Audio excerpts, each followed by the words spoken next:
Welcome back, everyone, to another episode of the Weeknight Mysteries podcast. My name is Yuras. I'm joined today with my co-host Rain. How are you doing? Hello, everybody, and hello, yours. I'm feeling completely okay. How are you? I'm good. I'm excited to talk about the case that we're going to be bringing to our audience members this week. We're going to be talking about the Darlene Hulse murder case. Oh, this one's pretty dark. It's dark. It's a case that was suggested by one of the commenters on the Night Watch Network YouTube channel. So another YouTube channel that we're also involved with, and more content is planned for that channel soon. We're planning some interesting content there. So for people who are listening to the podcast on the YouTube channel, you could also check out the Night Watch Network YouTube channel. I think if you go to our Weeknight Mysteries podcast channel on the YouTube, you could actually go to related channels and find all of our additional social media. It's all in there. Yeah, if you want to listen back. So I think let's jump right into Darlene's case. Darlene Hulse was born on October 15th in 1955 in this small town named Gary in Indiana. She met her husband Ron Hulse at church. They got married on June 27th of 1974. I think Darlene was 19, I believe. They had 3 daughters together. Now, in 1978, 4 years after their marriage, both of them moved to Argos, Indiana. This is another very small town in Indiana. Darlene decided to become a stay-at-home mother while her husband Ron Hulse went to work at the Young Door Company in Plymouth, Indiana. Now, Plymouth is around 10 miles away from Argos in the northern direction. Darlene led a quiet life. She would only interact with both of her and Ron's families, as well as their church friends. It was a regular Friday morning on August 17th in 1984, in the summertime, in the town of Argos, Indiana, when Darlene Hulse, who was 28 years old at that time, she was a mother of 3 daughters, she was forcibly taken away from her home by an unidentified man. 2 of Darlene's daughters, Mary, who was 8 years of age at that time, and Melissa, who was 6 years old, heard a commotion as they were in the tub in the bathroom. Now, I believe Mary said, and this is her quote, "It sounded like a dog barking, like growling and just noises." And I looked at Melissa like, "Dad brought us a dog, a puppy." We got excited. And I was like, "I'm going to check it out. You stay here," Mary recalled. Another source claims that these girls, while they were in the tub, they also heard that whomever actually got into the house, when Darlene opened the door, they claimed that they were a delivery man of sorts. Another thing worth mentioning here is that the family dog at that particular time was actually at the vet being bred. So the girls actually thought that their dad had came from work earlier that morning to bring them a puppy. Now, I want to quickly tell you a little bit about the backstory of what's happening here. So early in the morning, and if I'm not mistaken, around 5 a.m. in the morning, Ron Hulse, he actually went to work very early, and he drove, I think, to Plymouth, which is 10 miles north from Argos. Now, sometime in the early morning hours, the girls' and Darlene's father, so the girls' grandfather came by, and he brought some bananas, I believe. He brought some bananas for the youngest daughter, who was 1 year old. 1 year old, yeah. A 1-year-old daughter at that time. Now, he left, and it was, I believe, a Friday. And I think the 2 girls, I can't recall right now, but I think they had like an appointment or they had to go somewhere. The 2 girls with the mother.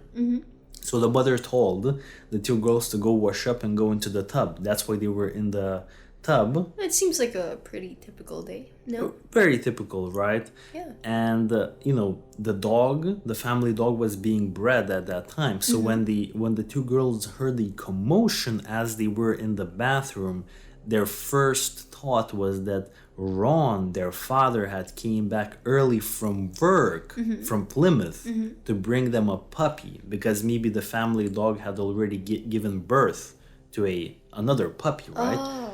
But I mean, it makes you, I don't know, think and get a glimpse of their life. It seems like a very peaceful life, right? it's a very peaceful life. From all accounts we have, it was a Quiet life. Yeah. quiet, normal family life. Nothing. Because you had two kids, there was a commotion outside, and instead of thinking something bad, they thought it was a puppy. You see, it seems like they were living, or they lived, a fairly quiet and stable life. Exactly. So Mary immediately rushed down the hall when Yeah. she exited the bathroom, and she was hoping to see a puppy. Yeah. But she witnessed a man beating their mother by the doorway instead. Mary recalled that her mother, Darlene, screamed, "Run, run," as she was being attacked by this unidentified man. Mary immediately ran towards the telephone. Mary is the 8-year-old daughter, the eldest. I just want to remind everyone. And called her aunt. Because back in the day, there was no 911. I think you just had to call whoever you had to call, Unfortunately, the line was busy and the call did not go through. Just afterwards, the strange man started dragging Darlene by her hair towards Darlene's 8-year-old daughter, Mary, who just tried to call someone on the telephone. And the man apparently yanked and ripped the telephone out of the wall as well. Now, Melissa, the 6-year-old daughter, the middle in terms of the age, had emerged from the bathroom at this point as well, and was standing in shock at the scene unfolding in front of her, because she also thought that maybe it's dad with a new puppy. Now, Mary immediately grabbed her sister, Melissa's hand, ran out of the back door of their house towards the safety of their grandparents' house, which was only a little over a block away. Now, I've heard two versions of this story. I've heard another version of the story that Mary ran out first and Melissa ran out second. And there's one source claiming that Mary grabbed Melissa's hand and ran out with Melissa. But another source claims that Mary ran out first and then she turned back and saw Melissa run out as well, and she was very relieved that Melissa also escaped. But let's remember that both of these girls had left the 1-year-old daughter still in the house, because the 1-year-old daughter was actually with Darlene. Because Darlene Not was in the tub, right? no, I think Darlene was handling the 1-year-old as the attack started happening. Later on, we'll find out that that 1-year-old is all safe, so it's all good, at least from that perspective. Now, after 15 minutes of the girls notifying the grandparents, because I'll show you. We already looked at the maps, right? And for people who want to look at the maps, you can find it on our YouTube channel. We already looked at it, and the grandparents' home is actually very close to Their house, Darlene's house. Darlene's house, right? After 15 minutes, the police arrived at the Hulse home to discover a horrific scene. So basically the police came pretty quickly, 15 minutes later. Now, one thing that is important here to mention, and this is what I've gained after listening to The Deck. There's this podcast, The Deck, and they're actually covering this case. They're actually doing super huge numbers in terms of podcast downloads. So Darlene's case is actually moving, and we're gonna talk about how it's moving, and it's moving in the right direction. I think it actually could get solved soon, and I'll tell you more about it. Now, one thing worth mentioning is that when the two girls ran out, Mary and Melissa, it's they ran straight out of the tub. They were both soaking wet and probably naked. completely naked. Oh. And now, in order to get to the grandparents' home, they had to run across a road. And they reported that there was a car that drove past. Now, this is important because this is a car who drove past. Yep. It's not the suspect or anything like that. But it's a passerby person. And now the girls were speculating, I think this was in a later interview, they thought, what if this person who was in the car actually took the time to investigate what was happening? Maybe Darlene wouldn't have been killed. Yeah. Maybe that person could have saved them, because this is a guy or a man or a woman, I'm not really sure, who was driving in this little road, and you see two naked young girls in distress. Wouldn't you stop and investigate? Because this person apparently just drove past and shrugged it off like it was nothing. I mean, what are the chances? Think of it this way, from the perspective of the guy or the driver, the woman driving, me or a man. It was a regular day for them. They're driving past the street and they saw two kids naked and running around. Would you yourself stop by and investigate, or would you be like, just a regular day? Maybe the kids are having fun. It depends. I mean, I've never seen that in my life. Yeah. So if that's the case, and maybe that's the same case for the driver, I don't know, would you stop by and really investigate, or would you be like, okay, anyways? Knowing myself, I would probably also drive away. I'm not going to pretend like I would stop and investigate. Yeah, me too. I would drive away, but I would be very concerned. In the back of my mind, I would be like, I feel like it would, I feel like it would, it would be a memorable moment. Definitely super memorable, but I would say that I would feel as if it's not my place to stop and investigate. Exactly. I would be like, something weird is happening here. Yeah. These two kids by the road, butt naked. Minors, but yep. Butt naked, in distress, running around. But it's not my place. Like, that's how I would feel. I know it's a messed up way to look at things, but I would just probably drive away. Yeah, but you would step in once the investigation started. Maybe you I read would, in the newspaper that this happened. Like, I know I would step in if I was the driver. Post fact, definitely. Yeah. I would call the cops. I'd be like, I was there. I saw the girls run. I would probably try to help as much as I can.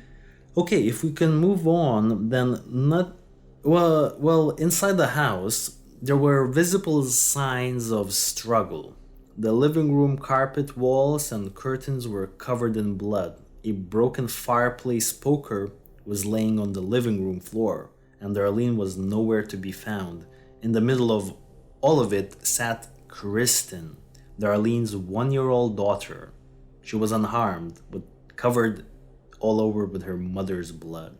Jeez. So apparently, we gauge a lot of information from this little thing that I just read, because first thing that we can gauge from here is that obviously he didn't kill the daughter, didn't even harm any of the kids. Yeah. So whoever killed Darlene was clearly doing it just to Darlene. Another thing that we can immediately take into account, that the fireplace poker was used to attack Darlene. You know how there's a fireplace and you kind of have this big stick to kind of poke it, to kind of make it, like work with the fireplace. You just poke the fireplace. So that poker was used to attack Darlene. This is important because this means... It's interesting. No, this... Didn't have anything with him. Yes, he didn't have a weapon, almost indicating that he did not plan to commit this murder. Or maybe he planned to commit a crime, but he did not expect Darlene to, I don't know, act that way. Yeah, exactly. Well, one thing we can take into account, he didn't have a murder weapon on him as he entered the house. He used whatever he could find. So I think he was also acting in a panicky mode. Exactly. It was panic. It was Screams panic. like it. Yeah, it was panic. And the last thing I would like to mention is that there were visible signs of a struggle. Living room, carpet, walls, and curtains covered in blood. So think about it.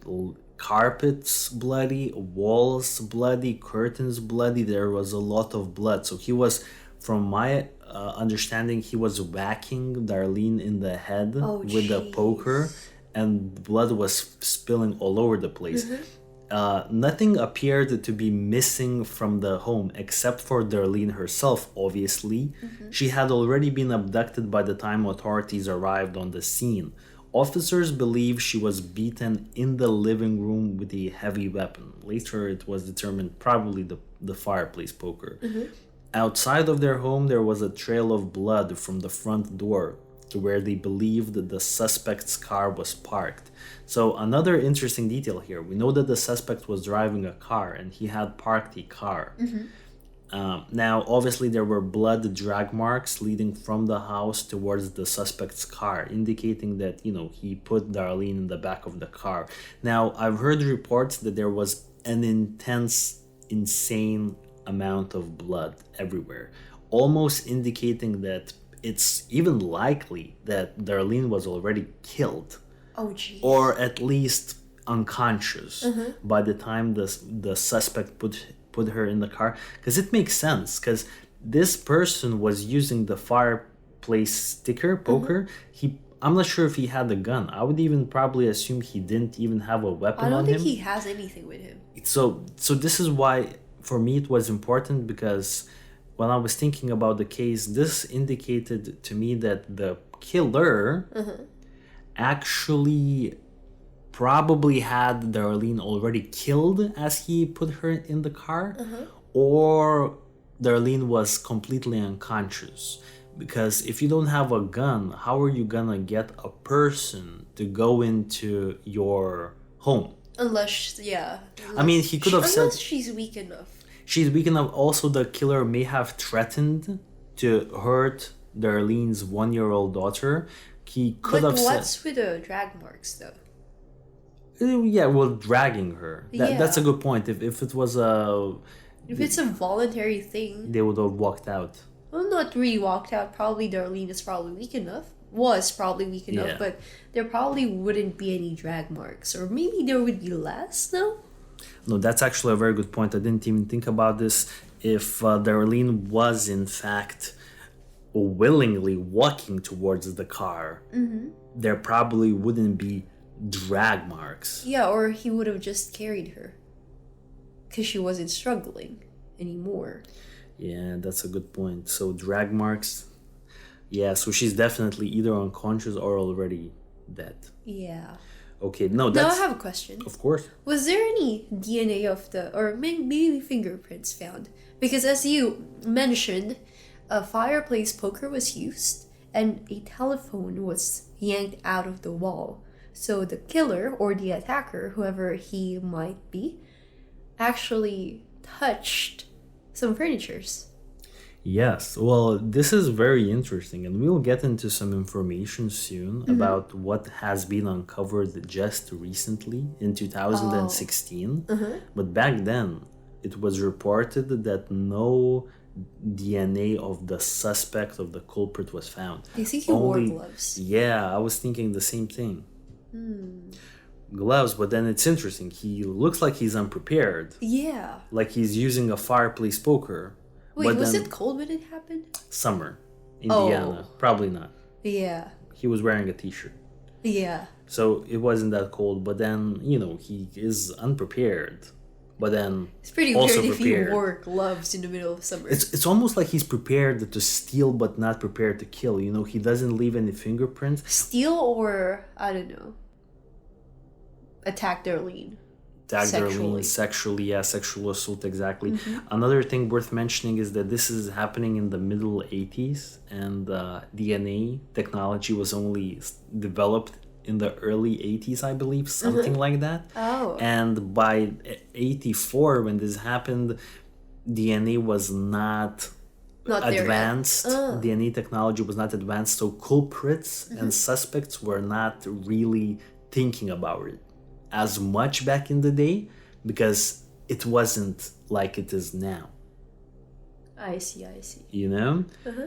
Okay, so let's move on. Mary and Melissa, the two daughters of Darlene, told police about what they saw that morning. And later on, according to their accounts, two sketches were created from the description given by the two sisters. One sketch was of the man, the attacker. Another sketch was of the car that was reported.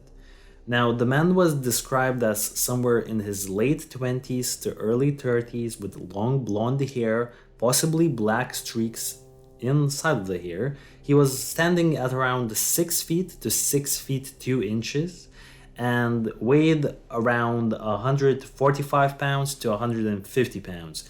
He was wearing a dark tan shirt with stripes, a grayish brown pair of corduroy pants with no belt, and tan leather work shoes. It's interesting. Seems like a pretty tall guy. Pretty tall guy, but also interesting how the girls remember that he didn't have a belt. That's a very peculiar detail. Yeah. That he wasn't wearing a belt. How do you know that, right? Also, leather work shoes. I'm thinking, this was happening so fast. The girls kind of remembered. Wait, what kind of occupation do you need to have in order to wear like leather work boots? That's a good point. Definitely not an office job. Yeah, probably not an office job. Probably like a handyman.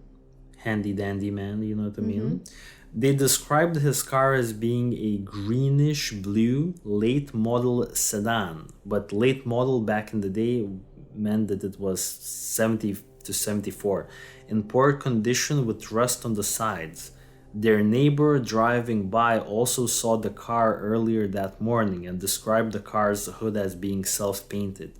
So actually a neighbor of the Hulse family actually drove past and they also saw the car.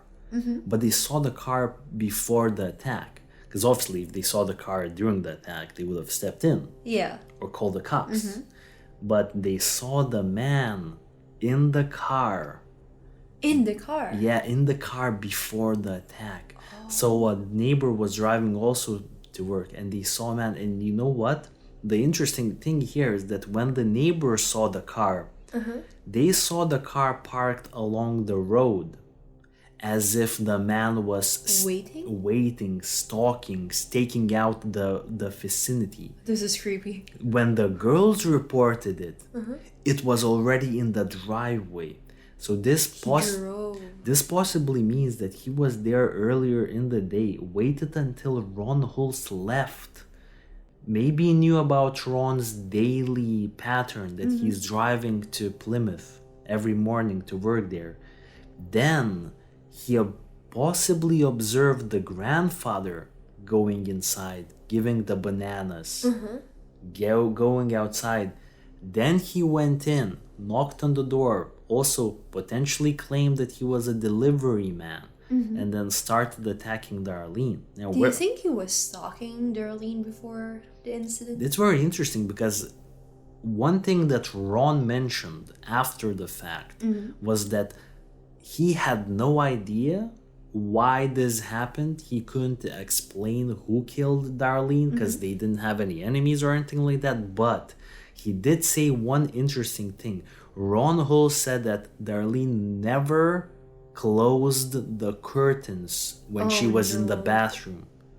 So maybe it was someone who was stalking her out. Yeah, stalking her prior. Maybe someone who was interested in her in some way and was ready to sexually assault her. I mean, from your story so far, it seems like that attacker just wanted to actually do that, sexually assault her, nothing else. Yeah, it doesn't seem like a bribe, like a robbery or a murder, because the kids were, I don't know, spared. Maybe he wasn't expecting kids to be I think if he was stalking Darlene prior to that, I think he was already expecting the kids, but I don't think he was expecting Darlene to, I don't know, maybe fight as well as she had. Also interesting to mention that the girls reported that they heard growling noises. So at first they thought it was a dog. So this guy, whoever he was growling. Ugh. How are you growling? That's terrifying. he was beating Darlene and growling like an animal. I'm just thinking maybe he didn't really expect Darlene to be as strong as she was. Because, maybe Darlene fought tooth and nail to defend her kids. Especially because she was carrying the 1-year-old. Yeah, on exactly, her. right? She was trying to defend her kids, and the attacker did not expect the amount of strength that she had. Yeah, very likely explanation. Now, the next day, the most bizarre thing ever happened. Darlene's body was actually found in a remote wooded area about 6 miles from their home when a timber buyer marking trees to cut stumbled upon her dead body. This was a complete stroke of luck. Apparently, this guy who was a timber buyer, so a timber buyer, I assume, is someone who will go to a forest, cut the trees and sell them. mark the trees and then buy those trees. He wants the wood. So he was out there marking in this remote place and then saw Regular day for him? Yeah, and then saw Darlene's body the next day. Oh, What a jeez. coincidence, right? Almost seems too coincidental, but I've seen Do you nothing. find him suspicious? I mean, how can you not find him? A timber buyer would definitely wear leather boots, no? Or would it? Definitely, right? Definitely right. But I mean, how can you not find the timber buyer suspicious? But the thing is, there's nothing on him, and then everything that I've read completely disregards his involvement. So I guess we have to say that it's unrelated. Okay. A super great coincidence for law enforcement. So The next day? yeah, Still fresh? exactly. So police speculate that Darlene's killer was a local man due to the location where Darlene's body was found. This wooded area had old fencing that ran along it that would make it very difficult to enter that particular area, especially while carrying a body. However, there was one spot in that fence around that wooded area that had a broken gate that locals would walk through to go fishing, mushroom hunting, etc. Darlene was found just past the broken gate, which was not visible from the dirt road. The police said that whomever the murderer might be, he must be a local because he knew where he was going. So this location was a very specific location that the locals knew about. So whoever killed Darlene was a local local. And guy. Argos is a small place. So you have to think about everything. It seems like a small place, a local killed Darlene, seems like a small town investigation and could have been solved. Because how many people are there in Argos? I mean, just start connecting the dots and you eventually find your guy. That's how it seems to me. You would expect such a small town to, like, people know everybody, right? Exactly. Or at least people are familiar with everybody in that community. Exactly.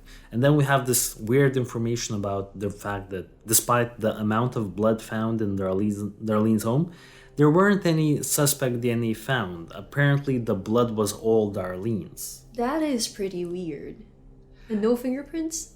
Yeah. No anything, right? Nothing. Jeez. An autopsy revealed that Darlene had been killed between 9 a.m. and noon. So, died very soon after the attack had started. On the same day when she was taken from her home. She was found fully clothed and had not been sexually assaulted.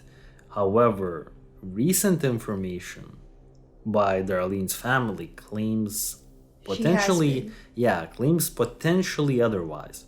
It was also determined that Darlene was struck in the head 7 times in total. Jeez. Investigators believe that the broken fireplace poker discovered in Darlene's living room was the murder weapon, and her cause of death was blunt force trauma. She had no drugs or alcohol in her system at the time of her death. So this is where I would conclude the first portion of the podcast, and I think let's take a really quick break and let's regroup and talk about the suspects. Let's do it. Okay, welcome back. So let's talk about the suspects. There are three main suspects that the authorities had investigated initially after the Darlene's murder.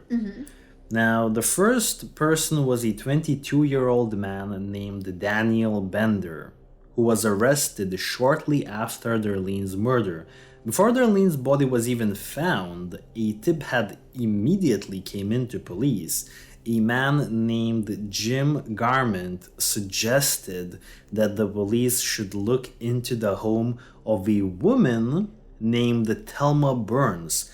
This man who called in the tip, Jim, said there were a lot of druggies and creeps who stayed at Thelma Burns' house.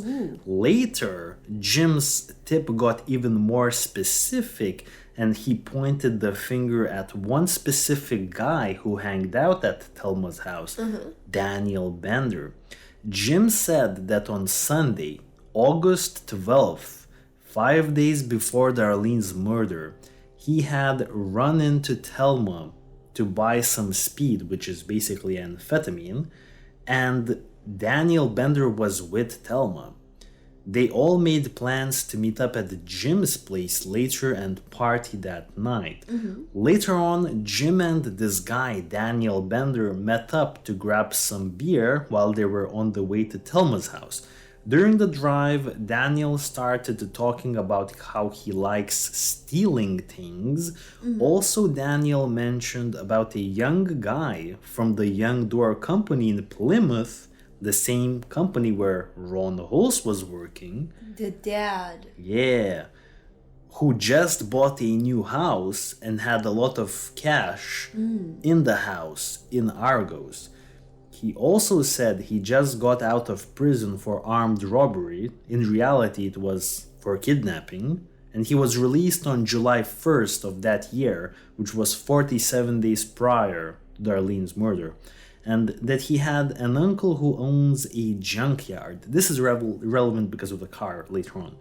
Now, Daniel Bender was nowhere to be found initially when law enforcement was looking for him. After he realized that law enforcement was looking for him, he called them all the way from Colorado, a whole different state.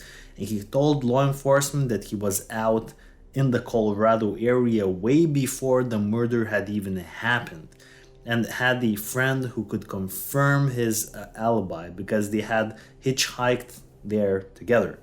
He said he was not familiar with Ron or Darlene Hulse. He admitted to maybe having heard the name Hulse before. He failed a lie detector test on some questions.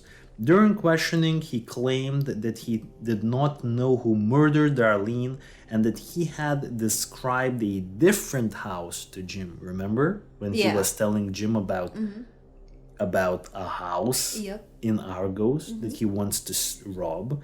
Apparently, he was talking about a home that belonged to a different person, to a parole officer. It was also later confirmed that he was actually hiking towards Colorado and even had received permission from his own parole officer to go there. So this guy, I don't think it's him. I don't think it's him because from what I understand it was already He's a thief. he's a thief, but also it was proven that he was hitchhiking to Colorado. So I think since Darlene was murdered on the 17th of August, I think they already had proof that on the 15th, 2 days before, he was already close to state line or something. Yeah, and think of it this way. He was a thief. And so if he actually did it, if he was in Argos that day and he did it, he would have stolen something. I mean, there would be an urge to steal something. That's a good point. Right? That's a good point. So I don't think, there's no way it's him. I don't think it was him. Yeah. The second guy was Robert Zabrowski. Was reported as a possible suspect by multiple people shortly after Darlene's murder. He fit the description of the killer and had a very similar look to the killer. to the jeez. description. Yeah, I remember this guy. It looks exactly like the sketch. Yep. He fit the description of the killer and also left town soon after Darlene's murder.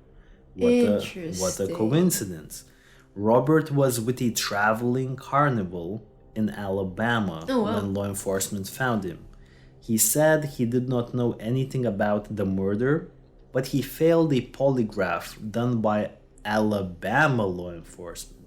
Wait. I have a question. Yeah?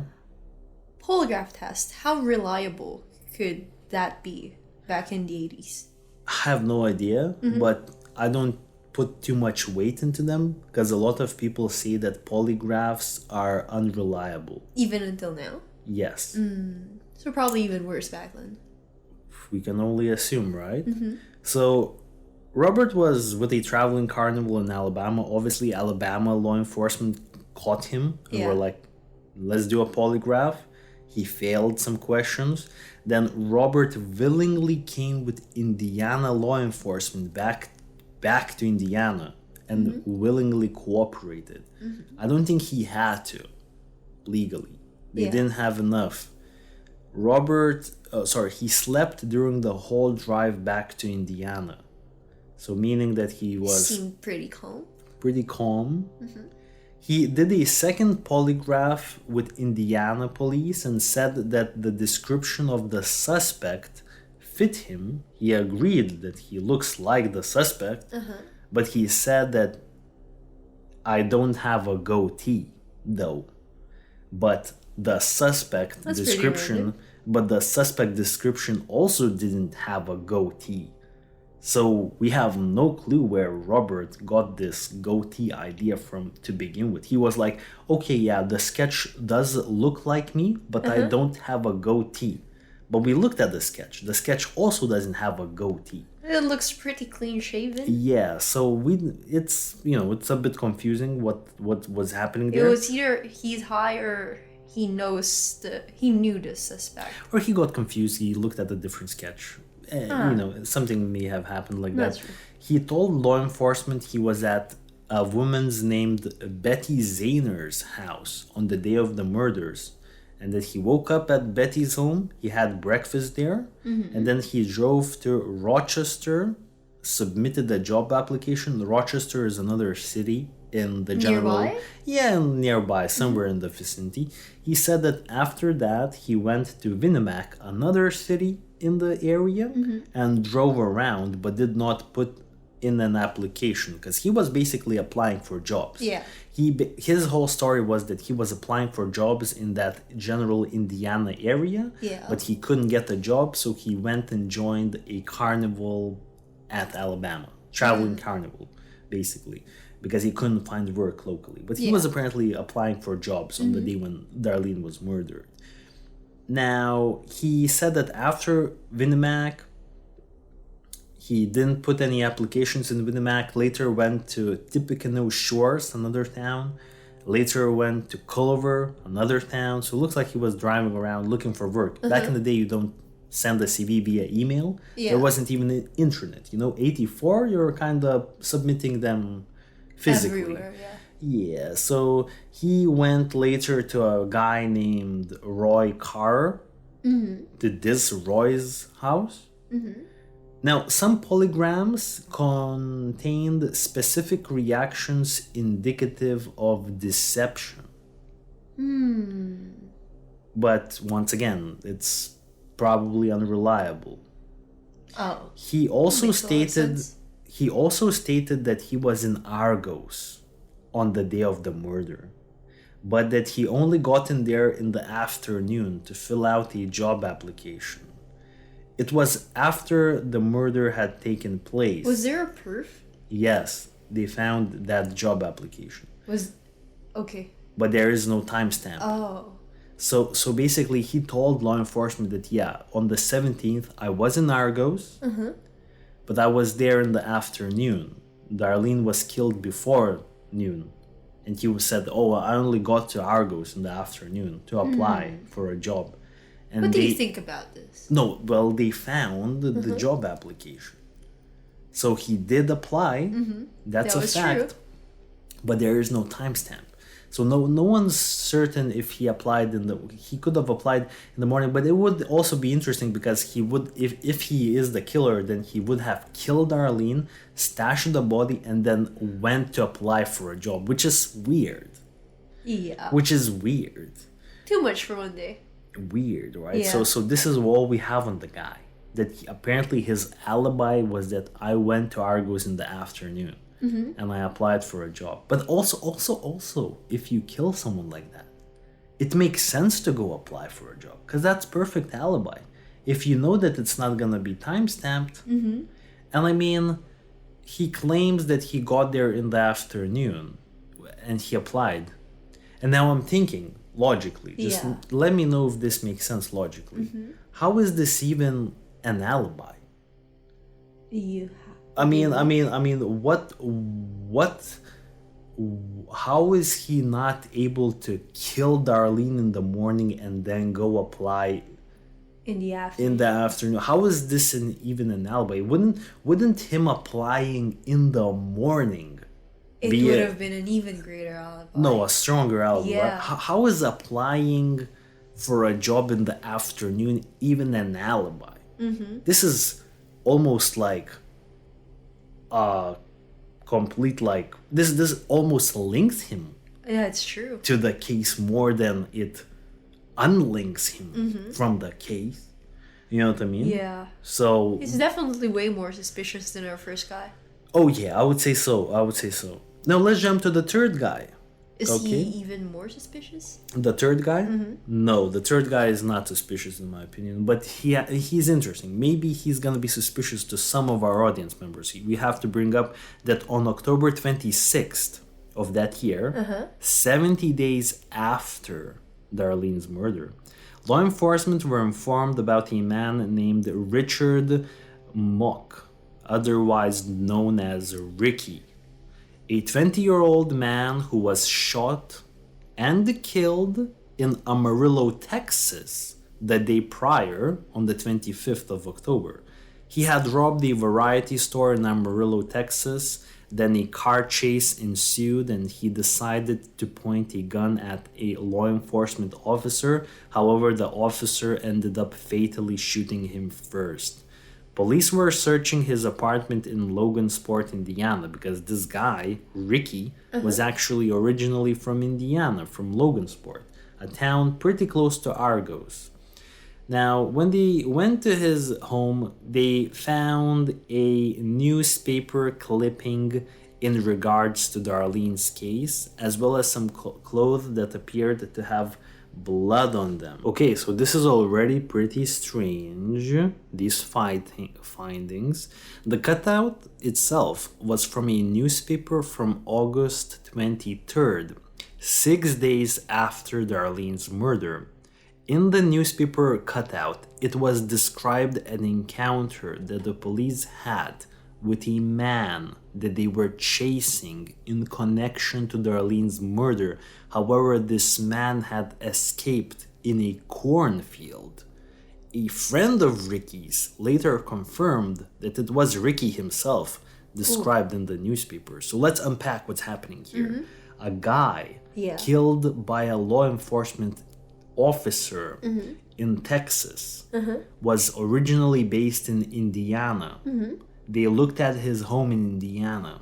They were not looking for anything connected to Darlene, just general stuff. But they found a cutout newspaper of Darlene with some bloody clothing. Now the cutting was from a article that was written 6 days after Darlene was murdered that described a man who was fleeing law enforcement and successfully escaped in a cornfield. And this was him, apparently. A friend of his later said that, that was Ricky. He got the cutout because he was, I don't know, maybe found it interesting that he did escape the cops. Also, blood was found. Now, was it Darlene's? That's the thing. Initially, they were like kind of looking at blood types and they claimed that, this could be the Darlene's blood. But later, the sample was sent to FBI and FBI came back and said that's definitely not. That's definitely not Darlene's blood. Also, the one thing that for me kind of makes it seem that he is not the killer. It was proven that he was making a phone call from his home in Logansport, which is 40 miles away from where Darlene was killed, Yeah. at 10 a.m. on the day when Darlene was killed, making it nearly impossible for him to have also killed Darlene around 30 minutes earlier. Think Yeah, there's about no it. way. Think about it. Darlene is killed at 9:30. He's making a phone call at 10, 40 miles Away from her. There's almost no way he can There's kill, no way. hide the body, and then go back home, make a phone call. The person who was on the other side of this phone call was identified, and they claimed that Richard that morning was acting completely normal on the call. Darlene's daughters did not recognize Richard from his pictures. Like they did not think this was the guy. People close to Richard also claimed that around this time of Darlene's murder, he had an injury from a motorcycle accident and he could barely walk. Now, he obviously fits the suspect's description and drove a similar car. However, the authorities never got the chance to question him as he was already killed in Amarillo. A while later, Richard was ruled out as a suspect. Apparently, his blood samples did not match the blood from the crime scene, believed to belong to the killer. So I don't think this guy was it. I don't think so. I but think just too much things that are working against him, right? yeah. Like, for example, the cutout was probably he was stealing something. I think it was just a souvenir. Like something to brag about. Like, look, oh. I escaped the cops. Yeah, the cops were chasing me in a cornfield. I escaped them. Ha Yeah, ha. they think I killed Arlene, but I did. But that's another crazy thing. Like, okay, think Yeah. about this. Apparently, he had, and this is just came to my mind. I'm not connecting the dots right now. He said that he had an injury and could barely walk around the time of Darlene's murder.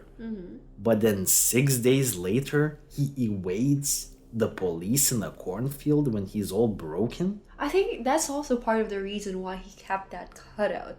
Because it's something to brag about. Like, look, I'm injured. Managed to escape the cops. Wow, he could I barely know. walk.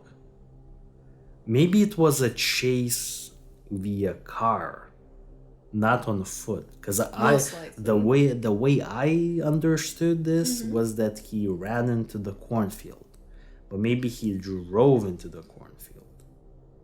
Or maybe the cops were driving on the side of the road. He went out and started running into the cornfield. Maybe, I don't know, but just something that I just kind of found a little bit. Oh, that's a weird. very good point. Yeah, and I think this is a good time for us to talk about the latest developments in this case, and mainly one of the reasons why we're doing this. So, some people may already be aware that there is this podcast called The Deck, and they have their kind of little, like their little thing that they do with like cards. I don't know what they do, honestly, but what they do is that they talk about true crime. And now they were talking about Darlene's case, and their Darlene's case podcast series, 14 episodes, we've listened to most of them, Yeah. is fire. It's good. Super detailed. Yeah, people should definitely go listen to that. The Deck, Darlene's Hulse case, The Deck. You could go listen to that. If you want to deep dive into Darlene's Yes. case, take a listen to that. Now they brought a lot of new attention to this case, and one of the daughters, the youngest one, Kristen, the one that probably doesn't even remember her mother because she was one Yeah. at the time, and she was the one who survived, was found all with a bloody everything. You know what I mean? She now created a petition on change.org. So everyone, I kind of suggest you go to the description of this podcast. You can find the link. We will add it to this particular petition. It's called Justice for Darlene Hulse. Now, what is this petition all about? They are collecting 100,000 signatures, and as we speak, we're close to 70,000. Oh, wow. Yeah, because you can go to change.org. It's probably one of the hottest petitions right now, because you could just see new people signing. I remember I signed it like last week when it was only 50,000. Now we're talking about it, it's 70,000. Wait, I haven't done it. Yeah, so everyone please do it, and you could also do it. Yeah, I'll do it in a bit. Yeah, because it's cool, because they're collecting 100,000 signatures, and they're asking for the prosecutor's office in this basically state where it happened. Not the state, yeah, and like the what is this county, like in the county, to reinvestigate this case because they believe, the daughter Kristen believes, that it's huge negligence on the law enforcement side. Now, I think Kristen in 2016 had suggested to the local law enforcement in that area to do another kind of DNA technique, a new DNA technique. I forgot what it's called, but they used it on some of the Darlene's clothing. Yeah. And they found a partial made DNA profile, unidentified. So now so they do have a piece of new DNA. It was found in 2016. But the crazy thing is that ever since 2016, that new DNA profile, partial DNA profile, was not matched to any of the previous suspects. No one. Which is very bizarre. It is bizarre. It's very strange. So none of them is the suspect. No, what do you mean? You said there was a partial DNA partial male DNA profile, right? But it didn't match up to any of the previous suspects. It was never been tested. It was never been tested? No, we just need to do the test. That's all we have to. This is the petition. We want to get 100,000 signatures so that law enforcement there would actually do the test, because it's never been tested. Oh, geez. Also, the original cause of death was potentially inaccurate, and the authorities, if the authorities would test Darlene's underwear and other pieces of evidence, it would likely tell us who killed her. So now Darlene's family apparently uncovered, we obviously don't know everything here, but apparently uncovered something that that indicates to them that it was potentially a sexual crime. Not just a crime, but potentially sexually related crime. Like something like that was happening. So this is why it's very important for people to go there, sign the petition. Actually, just sign it before it's gone, because at the rate it's going, give it another weekend, it's gonna be there. Yeah, I think so too. But basically, you could just sign it just to say that you signed it. You know what I mean? Because it would definitely make a difference to a family. So still, please go sign it. Yeah, what am I saying? Please go sign it. But it's gonna get done. I can feel it. All right, so this is basically why we wanted to talk about it. So they have a new partial male DNA profile. Now, really quickly before we jump to the last thing that I want to talk about today in connection to Darlene's case, I want to quickly jump back to the three suspects that we have initially talked about. So Daniel Bender, the guy that was apparently hitchhiking to Denver. Yeah. To Colorado, and was proven to have been hitchhiking already 2 days prior to Darlene's getting killed. Then Robert Zabrowski, the man that... who looks eerily similar to the sketch. Exactly, who claims that he submitted a job application in Argos. By noon. In the afternoon, which is... pretty bizarre. Not even an alibi, in my opinion. And then we have Ricky Mock, the guy who got killed in Amarillo.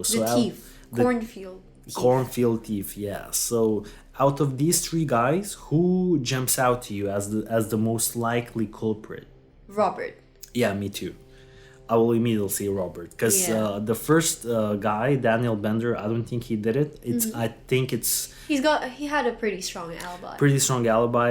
The other guy also doesn't seem like he did it, and he was a thief, so Yep. he would probably steal something from If Darlene's. something was missing from the Hulse house, then I would think of the third guy. Yeah. Also, But nothing was missing. nothing was missing. And also, he made a phone call. Let's remember, Yeah. he made a phone call. And So he it's, was injured. yeah, and so it's definitely not him, in my opinion. So we have this guy, Robert Zabrowski, who, as far as I know, definitely can't be ruled out. Looks exactly like the sketch. On top of eye that, shape. his amazing alibi of him applying to a job application By noon. in perfect timing Yeah. to apply after you kill someone, like at perfect time, you apply, right? Yeah. So it's well, I mean, he claimed that he was all over the place. He was at different people's homes Yeah. in the morning, all over like Indiana. So hard to say, but he's the only guy where I would say I can't rule him out at this point, right? But now I want to bring you. But you know what? Yeah. We're gonna have more information and more evidence if we actually sign that petition. So guys, sign up with me, please. Yeah, dude, please.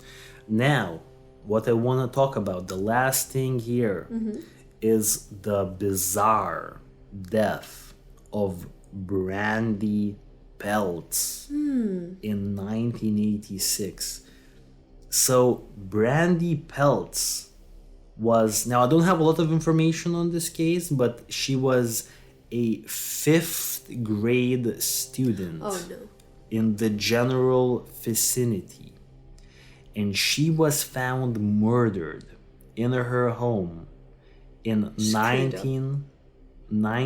1986. Darlene was killed in 1984. Now, I'll already show you the map, and I'm showing you the map to everyone else, but when you look at the map one more time, we're actually looking also at the map right now.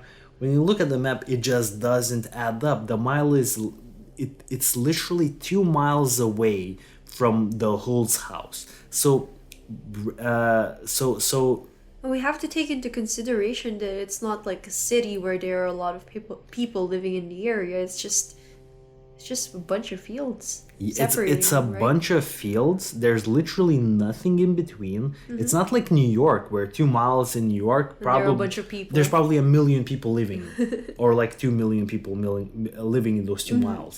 In these 2 miles, there's maybe like 15 homes, Yeah.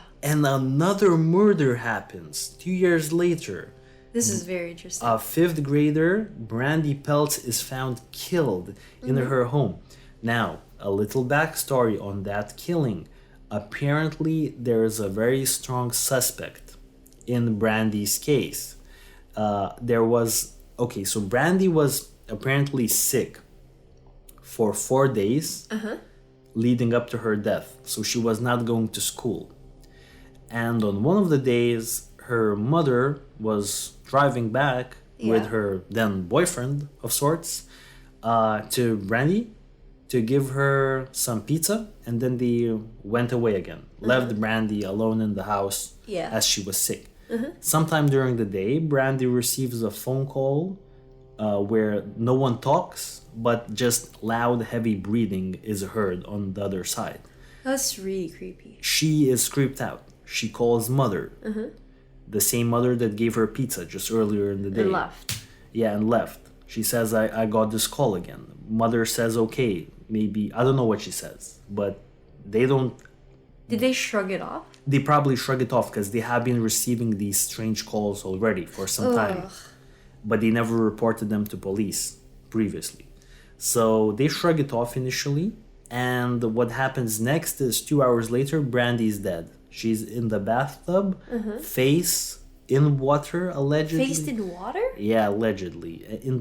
Is already dead, and there is a log put on fire on the second store in the Second bedroom floor? on the second floor in the mother's home on the second floor. So you know how there's a log that you would throw in the fire, a Yeah. log. So someone put a log on the bed and set it on fire in order to set the whole house on fire. Oh wow. While she's in the first floor, in the water. Now, Was her body recovered? I think so because I don't have this information here, but there is already a very strong suspect. I also want to say in Brandie's case, in Brandie's case, there was a teacher who's a passerby. So basically, what has happened was that this apparently teacher was driving past this road and he saw the house already on fire. This is what he claims.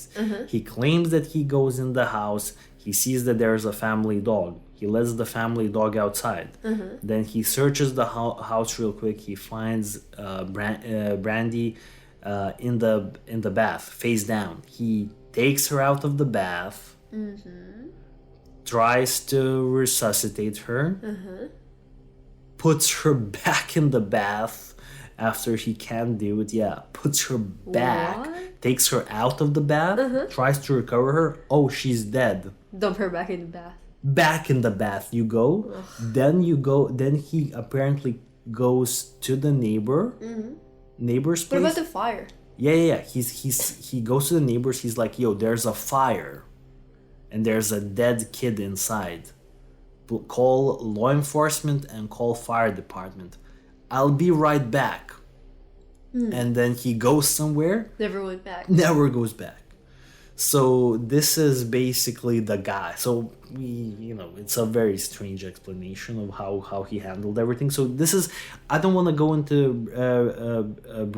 Brandie's case too much because honestly I haven't done the research and I don't know everything.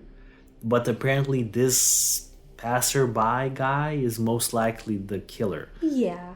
He was very suspicious. Oh, well, I also found an old newspaper, and it's interesting because in the newspaper from back in the day, they claimed that this guy was not the suspect. So in the newspaper, you can find information, and I will be showing this on the YouTube channel, that Jones, who is apparently like a police investigator or something like that, added that the motorist definitely was not a suspect because he had been talking with sheriff's deputies only minutes before discovering the fire.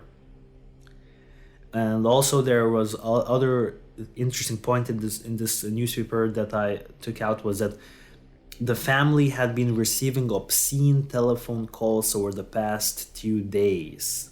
That was creepy. Yeah, prior to the girl's death. It seems like someone was waiting or like checking up on. The caller would not speak, but would only breathe heavily into See? the phone. The Peltz family never reported this to authorities. Maybe it's because only 2 days. Yeah, but at the same time, it seems like whoever was the caller, Yeah. it seems like he or she, who we don't know, was checking on something. But it's very strange because this apparently town gets no action at all, I would understand. And now within 2 years, within this 2-mile radius, you have 2 violent murders. Do you think it's the same guy who committed those acts? Do you think it's a teacher who actually assaulted Darlene? I don't know, but now I'm thinking, I mean, you really have to go over it in your mind. Like, Yeah. I just can't just say it as like right now. I need to do some thinking. But could there be a connection? Like, I don't see why there can't be a connection right exactly. now. Like, I'm brainstorming as we speak, and I can't really tell you why there could not be a connection. There's a stronger possibility that they're connected. Yes, and lastly, I would also like to mention that there was another case that I have no information about, so I'm just gonna very briefly mention that. Remember that Darlene's body was uncovered in a very remote, not remote area, but a very specific area. Yeah. Like that only locals would know. And next to that area, there was a house. And the woman who lived in that house was sexually assaulted Ooh. soon after or before, I'm not really sure, but around that same time. It was a very weird encounter. Apparently, she heard a phone call, I believe, also. Oof. And the next thing she knew, she saw a car parked. She was alone in the house. I think her husband was out. She was alone in the house. Someone came into the door. She just saw the car. It was so bizarre. She was in the second floor.